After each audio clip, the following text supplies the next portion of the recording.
آپ یقین کریں میں نے جا کے مذاکرات والوں کو بتایا، جنہوں نے ہمارے ساتھ مذاکرات کرنے تھے، میں نے ان کو بتایا لوگ کہتے ہیں ہمارے کارکن تیار ہے، لوگ یہی کہتے ہیں پارٹیوں والے، حالانکہ وہ تیار نہیں ہوتے، جھوٹ بولتے ہیں، وہ ویسے دباؤ بڑھانے کے لیے کہتے ہیں ہمارے کارکن تیار ہے۔ میں نے کہا خدا کی قسم میں بلا مبالغہ کہہ رہا ہوں ہمارے کارکن تیار نہیں ہے، ہمارے کارکن بےتاب ہے۔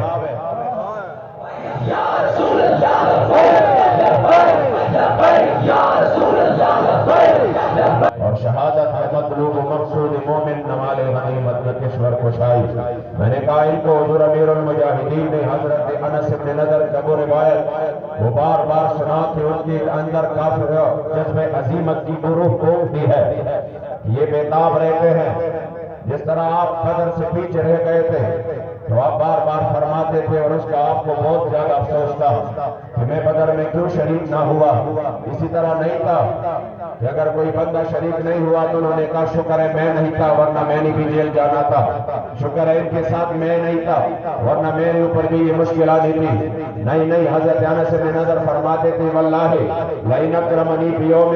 القی المشرکین فیہ لیرین اللہ ما اصنع، اگر اللہ کریم نے مجھے کوئی اور موقع دیا کہ جس موقع میں میرا مقابلہ کفار سے ہوا اور مجھے یہ موقع ملا لیرین اللہ ما اصنع، پھر اللہ کریم جل جلالہ بھی یہ دیکھے گا کہ میں کیا کرتا ہوں۔ آپ یقین کریں آپ نے اپنے تحریک کے اس بچوں میں وہ روح توڑ دی ہے کہ جو میں نے ان کو کہا آپ یہ نہ سمجھے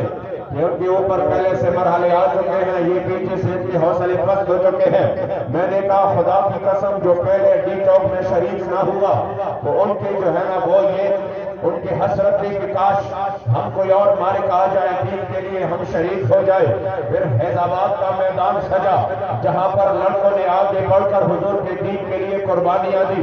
سینوں پر گولیاں کھائے اور انہوں نے بڑے مظالم اور تکالیف برداشت کیے اور انہوں نے آپ کا ہر ظلم و جبر برداشت کیا اور آگے بڑھ کر کوئی بھی پیچھے نہیں ہٹا بلکہ کئی ہزار شیل کے درمیان بھی کہا ادھر ستمگر ہنر آزمائے تو تیر آزما ہم جگر آزمائے۔